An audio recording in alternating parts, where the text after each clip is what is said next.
Hi friends, welcome back to CMA cooking channel. ಎಲ್ಲರಿಗೂ ಶ್ರೀರಾಮನವಮಿ ಹಬ್ಬದ ಶುಭಾಶಯಗಳನ್ನು ತಿಳಿಸ್ತಾ, ಇವತ್ತು ರಾಮನವಮಿ ಸ್ಪೆಷಲ್ ಪಾನಕ, ನೀರು ಮಜ್ಜಿಗೆ ಮತ್ತು ಕೋಸಂಬರಿ ಹೇಗೆ ಮಾಡೋದು ಅಂತ ಹೇಳ್ಕೊಡ್ತೀನಿ. ತುಂಬ ಈಸಿಯಾಗಿ ಟೇಸ್ಟಿಯಾಗಿ ಹೇಗೆ ಮಾಡೋದು ಅಂತ ನೋಡೋಣ ಬನ್ನಿ. ಇಲ್ಲಿ ಫಸ್ಟು ನಾನು ಪಾನಕ ಮಾಡೋಕ್ಕೆ ಮುಕ್ಕಾಲು ಕಪ್ ಆಗೋಷ್ಟು ಬೆಲ್ಲ ಇಟ್ಕೊಂಡಿದ್ದೀನಿ. ಬೆಲ್ಲನ ಸ್ವಲ್ಪ ಕುಟ್ಕೊಂಡು ಇಟ್ಕೊಂಡಿದ್ದೀನಿ. ಇದಕ್ಕೆ 1 ಲೀಟ್ರ್ ಆಗೋಷ್ಟು ನೀರು ಆ್ಯಡ್ ಮಾಡ್ತಾಯಿದ್ದೀನಿ. ಇದಕ್ಕೆ ನೀರು ಆ್ಯಡ್ ಮಾಡಿ ಒಂದು ಸಲ ಚೆನ್ನಾಗಿ ಮಿಕ್ಸ್ ಮಾಡ್ಕೊಳ್ಳೋಣ. ಮಿಕ್ಸ್ ಮಾಡಿಕೊಂಡು ಇದನ್ನು ಒಂದು ಸೈಡಿಗೆ ಇಟ್ಕೊಳ್ಳೋಣ. ಬೆಲ್ಲ ಎಲ್ಲ ಚೆನ್ನಾಗಿ ಕರಗಬೇಕು. ಅದು ಕರಗೋ ಅಷ್ಟೊತ್ತಿಗೆ ನಾವು ಕರ್ಬೂಜ ಹಣ್ಣನ್ನ ಕಟ್ ಮಾಡ್ತಾ ಇದ್ದೀನಿ. ನಾನಿಲ್ಲಿ ಕರ್ಬೂಜ ಹಣ್ಣಿನ ಪಾನಕ ಮಾಡೋದ್ರಿಂದ ಕರ್ಬೂಜ ಆ್ಯಡ್ ಮಾಡ್ತಾ ಇದ್ದೀನಿ. ನಿಮಗೆ ಕರ್ಬೂಜ ಬೇಡ ಅಂದರೆ ಬರೀ ಬೆಲ್ಲದ ಪಾನಕನೇ ಮಾಡ್ಕೋಬೋದು. ನೀಟಾಗಿ ಕಟ್ ಮಾಡಿ ಅದರೊಳಗಡೆ ಇರುವಂತಹ ಬೀಜ ಎಲ್ಲ ತೆಗಿತಾ ಇದ್ದೀನಿ. ನೋಡಿ, ಕಟ್ ಮಾಡಿ ಸಣ್ಣದಾಗಿ ಕಟ್ ಮಾಡಿಕೊಂಡು ಒಂದು ಮಿಕ್ಸಿ ಜಾರ್ಗೆ ಹಾಕ್ತಾಯಿದ್ದೀನಿ. ಸಣ್ಣದಾಗಿ ಕಟ್ ಮಾಡ್ಕೊಂಡು ಹಾಕ್ಕೊಳ್ಳಿ. ನೋಡಿ, ಈ ಥರ ನೋಡಿ ಕಟ್ ಮಾಡಿರೋಂತಹ ಹೋಳುಗಳೆಲ್ಲ ನಾನು ಮಿಕ್ಸಿ ಜಾರ್ಗೆ ಹಾಕಿ ಈಗ ಇದನ್ನ ರುಬ್ಕೊಂಡು ಬರೋಣ. ತುಂಬ ನುಣ್ಣು ಮಿಕ್ಸಿಗೆ ಹಾಕೋಕ್ಕೆ ಹೋಗಬೇಡಿ, ಸ್ವಲ್ಪ ತರ್ತರಿಯಾಗಿ ಹೋಳುಗಳು ಬಾಯಿಗೆ ಸಿಗ್ತಾ ಇರಲಿ. ಈಗ ನಾನು ಬೆಲ್ಲದ ಪಕ್ಕಕ್ಕೆ ಮಿಕ್ಸ್ ಮಾಡ್ತಾ ಇದ್ದೀನಿ. ನೋಡಿ, ಈ ಥರ ನೀಟಾಗಿ ಮಿಕ್ಸ್ ಮಾಡ್ಕೊಳ್ಳೋಣ. ನಿಮಗೆ ನೀರಿನ ಕ್ವಾಂಟಿಟಿ ಎಷ್ಟು ಬೇಕು ಅಂತ ನೋಡಿಕೊಂಡು ನೋಡ್ಕೊಂಡು ನೀವು ಮಿಕ್ಸ್ ಮಾಡ್ಕೊಳ್ಳಿ. ಇಲ್ಲಿ ನಾನು ಏಲಕ್ಕಿನ ಕುಟ್ಟಿ ಪುಡಿ ಮಾಡಿಬಿಟ್ಟು ಹಾಕ್ತಾಯಿದ್ದೀನಿ. ಇದಕ್ಕೆ ನಾನು ಒಂದು 4-5 ಡ್ರಾಪ್ಸ್ ಅಷ್ಟು ಲೆಮನ್ ಹಿಂಡ್ತಾಯಿದ್ದೀನಿ. ನಿಂಬೆಹಣ್ಣು ಹಿಂಡೋದ್ರಿಂದ ಇದ್ರ ಟೇಸ್ಟ್ ತುಂಬ ಚೆನ್ನಾಗಿರುತ್ತೆ. ಈಗ ಒಂದು ಸಲ ನೀಟಾಗಿ ಮಿಕ್ಸ್ ಮಾಡಿಕೊಂಡ್ರೆ ನಮ್ಮ ಪಾನಕ ರೆಡಿ ಆಯಿತು. ನೋಡಿ ಎಷ್ಟು ಚೆನ್ನಾಗಾಗಿದೆ ಅಂತ.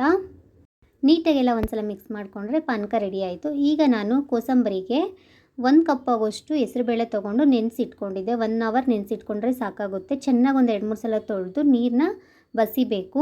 ಚೆನ್ನಾಗಿ ತೊಳ್ಕೊಳ್ಳಿ 1-2-3 ಸಲ. ನೋಡಿ, ನೀರೆಲ್ಲ ಬಸಿಟ್ಕೊಂಡ್ಮೇಲೆ ಇದಕ್ಕೆ ನಾನು 1 ಸೌತೆಕಾಯಿನ ಸಣ್ಣದಾಗಿ ಕಟ್ ಮಾಡಿಟ್ಕೊಂಡಿದ್ದೆ ಮತ್ತು 1 ಕ್ಯಾರೆಟ್ನ ತುರಿದಿಟ್ಕೊಂಡಿದ್ದೆ. ಅದನ್ನು ಆ್ಯಡ್ ಮಾಡ್ತಾಯಿದ್ದೀನಿ ಮತ್ತು ಫ್ರೆಶ್ ತೆಂಗಿನಕಾಯಿ ತುರಿ ಹಾಕ್ತಾಯಿದ್ದೀನಿ. ಇಲ್ಲಿ ನಾನು 1 ಹಸಿಮೆಣ್ಸಿನ್ಕಾಯಿನ ಕಟ್ ಮಾಡ್ಕೊಂಡಿದ್ದೀನಿ. ಇಲ್ಲಿ ಅರ್ಧ ನಾನು ಯೂಸ್ ಮಾಡ್ತೀನಿ, ಇನ್ನು ಅರ್ಧನ ನಾನು ಒಗ್ಗರಣೆಗೆ ಯೂಸ್ ಮಾಡ್ಕೋತೀನಿ. ಮತ್ತು ಕೊತ್ತಂಬರಿ ಸೊಪ್ಪನ್ನ ಸಣ್ಣ ಕಟ್ ಮಾಡಿ ಹಾಕ್ತಾಯಿದ್ದೀನಿ. ರುಚಿಗೆ ತಕ್ಕಷ್ಟು ಉಪ್ಪು ಆ್ಯಡ್ ಮಾಡ್ಕೊಳ್ಳಿ. ಆ್ಯಡ್ ಮಾಡಿ ಸ್ವಲ್ಪ ಲೆಮನ್ ಹಾಕ್ತಾಯಿದ್ದೀನಿ. ಇದಕ್ಕೂ ಚೆನ್ನಾಗಿರುತ್ತೆ. ಈಗ ಚೆನ್ನಾಗಿ ಒಂದು ಸಲ ಮಿಕ್ಸ್ ಮಾಡ್ಕೊಳ್ಳೋಣ. ಚೆನ್ನಾಗಿ ಉಪ್ಪು ಖಾರ ಎಲ್ಲ ಹೆಸರು ಬೇಳೆಗೆಲ್ಲ ಚೆನ್ನಾಗಿ ಹೊಂದಬೇಕು, ಆ ಥರ ಮಿಕ್ಸ್ ಮಾಡ್ಕೋಬೇಕು. ನೋಡಿ, ಈ ಥರ. ಈಗ ಇದನ್ನು ಒಂದು ಸೈಡಿಗೆ ಇಟ್ಬಿಟ್ಟು ಇದಕ್ಕೆ ಚಿಕ್ಕದಾಗಿ ಒಂದು ಒಗ್ಗರಣೆ ಹಾಕ್ಕೊಳ್ಳೋಣ. ಒಂದು ಚಿಕ್ಕ ಪ್ಯಾನ್ಗೆ ನಾನು ಸ್ವಲ್ಪ 1 ಟೇಬಲ್ ಸ್ಪೂನ್ ಎಣ್ಣೆ ಹಾಕಿದ್ದೆ. ಎಣ್ಣೆ ಕಾದ್ಮೇಲೆ ಸ್ವಲ್ಪ ಸಾಸಿವೆ, ಆವಾಗಲೇ ಇಟ್ಕೊಂಡಿರುವಂತಹ ಹಸಿಮೆಣ್ಸಿನ್ಕಾಯಿ, ಕರಿಬೇವು ಹಾಕ್ತಾಯಿದ್ದೀನಿ.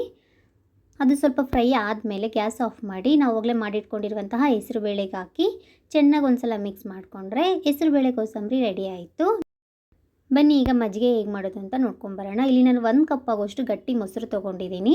ಈ ಮೊಸರನ್ನ ನಾನು ಮಿಕ್ಸರಲ್ಲಿ ಗ್ರೈಂಡ್ ಮಾಡ್ಕೊತಾ ಇದ್ದೀನಿ. ನಿಮ್ಮ ಹತ್ರ ಬೀಟರ್ ಇದ್ದರೆ ಬೀಟರಲ್ಲಿ ಬೀಟ್ ಮಾಡ್ಕೊಬೋದು. ನಾನು ನೋಡಿ ಮಿಕ್ಸಿಗೆ ಹಾಕ್ಕೊಂಡಿದ್ದೀನಿ. ಈಗ ಇದಕ್ಕೆ ಸ್ವಲ್ಪ ನೀರು ಆ್ಯಡ್ ಮಾಡ್ತಾಯಿದ್ದೀನಿ. ನೀರು ಮಜ್ಜಿಗೆ ಅಂದರೆ ಸ್ವಲ್ಪ ನೀರಾಗೇ ಇರಬೇಕು. ನೀರು ಸ್ವಲ್ಪ ಜಾಸ್ತಿನೇ ಆ್ಯಡ್ ಮಾಡ್ಕೊಳ್ಳಿ, ತುಂಬ ಗಟ್ಟಿ ಇರಬಾರ್ದು ಮಜ್ಜಿಗೆ. ನೋಡಿ, ಈ ಥರ. ಈಗ ಇದಕ್ಕೆ ನಾನು 1 ಟೇಬಲ್ ಸ್ಪೂನ್ ಉಪ್ಪು ಆ್ಯಡ್ ಮಾಡ್ತಾಯಿದ್ದೀನಿ. ನಿಮಗೆ ರುಚಿಗೆ ಅನುಗುಣವಾಗಿ ಉಪ್ಪು ಆ್ಯಡ್ ಮಾಡ್ಕೊಳ್ಳಿ. ಒಂದು ಸಲ ಚೆನ್ನಾಗಿ ಮಿಕ್ಸ್ ಮಾಡಿಕೊಂಡು ಇಲ್ಲಿ ನಾನು 1 ಹಸಿಮೆಣ್ಸಿನ್ಕಾಯಿನ ತರ್ತರಿಯಾಗಿ ರುಬ್ಬಿ ಹಾಕ್ತಾಯಿದ್ದೀನಿ. ಆವಾಗ ಅದು ಬಾಯಿಗೆ ಸಿಗಲ್ಲ, ಚೆನ್ನಾಗೇ ಮಿಕ್ಸ್ ಆಗುತ್ತೆ ಅಂತ. ಈಗ ನಾನು ಸಣ್ಣದಾಗಿ ಕಟ್ ಮಾಡಿರುವಂತಹ ಕೊತ್ತಂಬರಿ ಸೊಪ್ಪು ಹಾಕ್ತಾಯಿದ್ದೀನಿ. ಕೊತ್ತಂಬರಿ ಸೊಪ್ಪನ್ನ ಧಾರಾಳವಾಗಿ ಹಾಕ್ಕೋಬೋದು, ಆದಷ್ಟು ಟೇಸ್ಟ್ ಚೆನ್ನಾಗಿರುತ್ತೆ. ಚೆನ್ನಾಗಿ ಒಂದು ಸಲ ಮಿಕ್ಸ್ ಮಾಡಿಕೊಂಡು ಇದನ್ನೊಂದು ಸೈಡಿಗೆ ಇಟ್ಕೊಂಡು ಇದಕ್ಕೆ ಒಗ್ಗರಣೆ ಹಾಕ್ಕೊಳ್ಳೋಣ. ಒಂದು ಚಿಕ್ಕ ಪ್ಯಾನ್ಗೆ ನಾನು 1 ಟೇಬಲ್ ಸ್ಪೂನ್ ಎಣ್ಣೆ, ಸಾಸಿವೆ ಹಾಕಿದ್ದೀನಿ. ಸ್ವಲ್ಪ ಜೀರಿಗೆ ಚಟಪಟ ಅಂದಮೇಲೆ ಸ್ವಲ್ಪ ಕರಿಬೇವು, ಒಣಮೆಣ್ಸಿನ್ಕಾಯಿ ಹಾಕಿ ಸ್ವಲ್ಪ ಹಿಂಗೆ ಹಾಕ್ತಾಯಿದ್ದೀನಿ. ಚೆನ್ನಾಗಿ ಅದು ಫ್ರೈ ಆದಮೇಲೆ ಗ್ಯಾಸ್ ಆಫ್ ಮಾಡಿ ಅದು ತಣ್ಣಗಾದಮೇಲೆ ನಾವು ಮಜ್ಜಿಗೆಗೆ ಮಿಕ್ಸ್ ಮಾಡಬೇಕು. ನೋಡಿ, ಇದಾಗಿದೆ. ಸ್ವಲ್ಪ ತಣ್ಣಗಾಗಲಿ. ಸ್ವಲ್ಪ ತಣ್ಣಗಾದಮೇಲೆ ನಾವು ಮಜ್ಜಿಗೆಗೆ ಮಿಕ್ಸ್ ಮಾಡ್ಕೋಬೇಕು. ನೋಡಿ, ಈಗ ಮಿಕ್ಸ್ ಮಾಡ್ತಾಯಿದ್ದೀನಿ ನಾನು.